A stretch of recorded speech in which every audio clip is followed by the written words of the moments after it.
The morning sun filtered through the Venetian blinds of Rosie's diner, casting golden stripes across the worn yellow booths that had served thousands of meals over the past 30 years. The coffee maker gurgled its familiar song, and the scent of bacon drifted from the kitchen, mixing with the aroma of fresh brewed coffee that had welcomed travelers and locals alike since before most folks could remember. Natasha wiped down the counter for what felt like the 100th time that morning.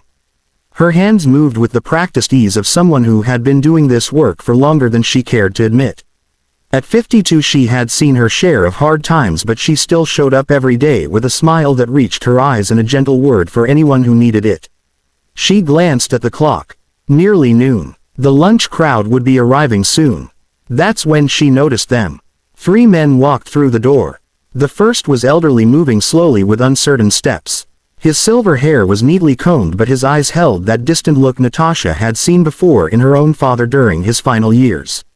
The confusion. The vulnerability. Behind him walked a younger man in his 30s, dressed in worn jeans and a faded denim jacket. He guided the older man with infinite patience, one hand resting protectively on his shoulder. The third man was different. Everything about him spoke of success, from his tailored suit to his polished shoes. He was perhaps in his late 50s, with graying temples and the bearing of someone accustomed to being in charge. But there was something in his face. Something that looked like regret. They settled into a booth near the window. The younger man helped the elderly gentleman slide in and sat beside him. The man in the suit sat across from them and immediately pulled out his phone. Natasha approached with menus and her warmest smile. "Good afternoon, gentlemen. Can I start you off with some coffee?" The elderly man looked up at her and his face brightened with childlike joy. "Coffee. Yes, I like coffee." "Then coffee it is, sweetheart." Natasha poured 3 cups, taking extra care to place the elderly man's cup well within his reach, away from the edge of the table. The man in the suit barely glanced up. "Just coffee for me. I have a conference call in 20 minutes. The younger man spoke softly. "Pop and I will have the meatloaf special. It's his favorite." Natasha noticed how he said it. Pop, not grandfather or the old man. Pop, with such tenderness. "The meatloaf is wonderful today. Our cook Ralph has been making it the same way for 28 years. You're in good hands." She winked at the elderly man, who smiled back at her with such pure happiness it made her heart squeeze. She put their order in and watched from behind the counter as the scene unfolded. The man in the suit was absorbed in his phone, occasionally glancing at his watch. The younger man was cutting the older man's meatloaf into small pieces, talking to him in a low, gentle voice about the pictures on the wall. Old photographs of the diner through the decades. The elderly man listened with rapt attention, occasionally reaching out to pat the younger man's hand. Natasha had seen enough families in her years to recognize what she was looking at. The older gentleman was likely suffering from dementia or Alzheimer's. The younger man was probably a grandson or perhaps a hired caregiver, though the affection seemed far too genuine for that. And the man in the suit. He was family too. She'd bet her last tip on it. But he was somewhere else. Present in body, but his mind and heart were miles away. The lunch rush came and went. The 3 men remained. Well, 2 of them did. The man in the suit stood abruptly. "I have to take this call. I'll be outside." He left without waiting for a response. The elderly man watched him go with a confused expression. "Where's Thomas going?" "He'll be right back, Pop. Don't you worry." The younger man squeezed his grandfather's hand. But Thomas didn't come right back. 15 minutes passed, then 30. Through the window Natasha could see him pacing back and forth on his phone. His gestures were animated. Important business, no doubt. Inside, the elderly man was getting agitated. "Where's Thomas? Where's my son?" "It's okay, Pop. It's okay." But even the younger man was beginning to look concerned. Natasha couldn't stand it anymore. She grabbed the coffee pot and walked over. "How about a warm-up, gentlemen?" "Thank you, ma'am." The younger man pushed his cup forward. "I'm sorry. We've been here a while. Honey, you take all the time you need. That's what we're here for." She turned to the elderly man. "What's your name, sweetheart?" "I'm Walter. Walter Morrison." He said it with such pride, as if reciting a well-practiced fact. "Well, Mr. Morrison, it's a pleasure to meet you. I'm Natasha." "Natasha. That's a pretty name. Thank you. You know what? I lost my daddy a few years back. He loved sitting right here in this very booth, looking out at the street, watching the world go by. You remind me of him. Walter's eyes grew bright. I have a son, Thomas. He's very important. Very busy. I'm sure he is. Natasha glanced out the window where Thomas was still deep in conversation. And who's this handsome young man taking such good care of you? That's my grandson. My Danny. He's a good boy. Danny smiled wearily. Thanks, Pop. Natasha could see the exhaustion in Danny's eyes. The weight of responsibility. She knew that look too. She had worn it herself. You're doing a beautiful thing, she said quietly to Danny. Not everyone has the patience for it. Danny's eyes filled with unexpected tears. He raised me when my parents couldn't. He was there for every baseball game, every school play, every scraped knee. It's the least I can do. Natasha patted his shoulder. The least and the most all at once. Walter was looking out the window again. His coffee cup trembled slightly in his hands. Without thinking, Natasha reached over and steadied it, helping him bring it to his lips. There you go. Nice and easy. Thank you, dear. You're very kind. Something about the simple gratitude in his voice, the complete trust, broke something open in Natasha's chest. She found herself sitting down in the booth across from them. You know, Mr. Morrison, my daddy used to tell me something. He said the measure of a person isn't what they do when everyone's watching. It's what they do when no one's looking. When there's nothing to gain. That's when you see who someone really is. Walter nodded slowly as if understanding something profound.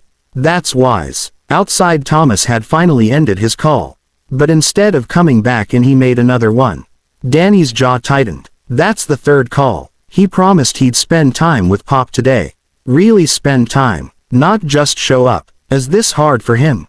Natasha asked gently, seeing his father this way. I don't know. Danny's voice was thick with frustration and grief. He won't talk about it. He just buries himself in work. Acts like if he stays busy enough he won't have to face it. Meanwhile, Pop keeps asking for him.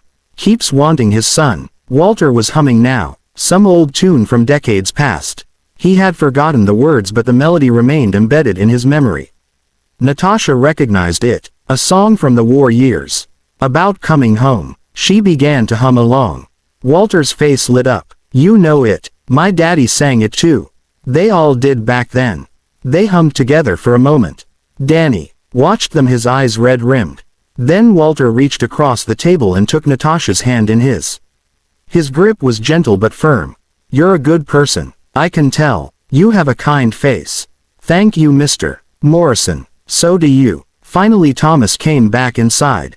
He slid into the booth, barely making eye contact with anyone. Sorry about that. Crisis at the office. There's always a crisis at the office, Danny said quietly. What's that supposed to mean? Nothing. Forget it. But Walter was looking at his son now. Really looking at him. And something flickered in those fading eyes. A moment of clarity. Thomas, my boy, when did you get so far away?